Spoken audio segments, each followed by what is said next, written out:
ప్రాచీన శాస్త్రీయ అత్యాధునిక వైద్య విధానాలను వినూత్నంగా ఒకే గొడుగు కింద అందుబాటులోకి తీసుకొచ్చింది మెడి9 ఇంటిగ్రేటెడ్ మెడికల్ సిస్టమ్. ఆఫీస్కు ఇంటికి కాస్త పెరిగితే ఉండేది అద్దె ఇల్లు అయితే వెంటనే మారిపోవడం చేస్తుంటారు చాలామంది.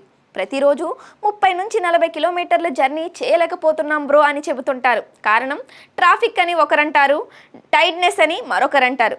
ఏది ఏమైనా నివాసానికి ఆఫీస్కు దూరం వీలైనంత దగ్గరగా ఉండడాన్ని చాలామంది ఇష్టపడుతుంటారు. ఒక అరగంట అటు ఇటు లేచినా, ట్రాఫిక్ ఎక్కువగా ఉన్నా, వర్షం వచ్చినా పెద్దగా టెన్షన్ పడకుండా సమయానికి ఆఫీస్కు చేర్చుకోవచ్చని భావిస్తుంటారు. అయితే ఓ మహిళ మాత్రం తన 2 పిల్లలను ప్రతిరోజు చూసుకోవడానికి ఉంటుందనే కారణంతో డైలీ 700 కిలోమీటర్లు విమానంలో ప్రయాణం చేసి ఆఫీస్కు వెళ్ళి విధులు నిర్వహించి వస్తున్నారు. అవును, మీరు విన్నది నిజమే.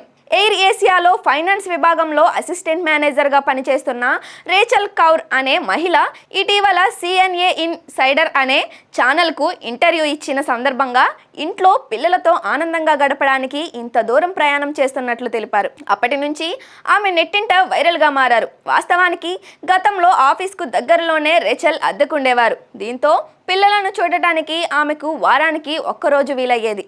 ఈ నేపథ్యంలోనే తన నిర్ణయాన్ని మార్చుకున్నారు. తన 2 పిల్లలతో కలిసి మలేషియాలోని పెనాంగ్లో నివాసం ఉంటున్నారు.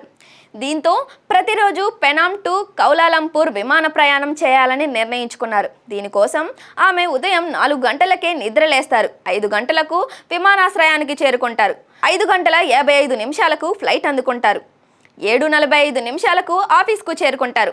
సాయంత్రం విధులు ముగించుకుని రిటర్న్ ఫ్లైట్ ఎక్కితే రాత్రి 8 గంటలకు ఇంటికి చేరుకుంటారు.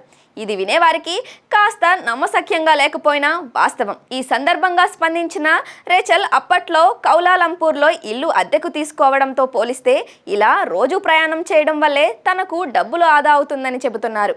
వాస్తవానికి గతంలో ఆఫీస్కు దగ్గరలో అద్దెకు ఉండేటప్పుడు నెలకు $474 అంటే ఇండియన్ కరెన్సీలో 42,000 కాగా ఇప్పుడు కేవలం $316 అంటే సుమారు 28,000 రూపాయలు మాత్రమే ఖర్చు అవుతుందని అన్నారు.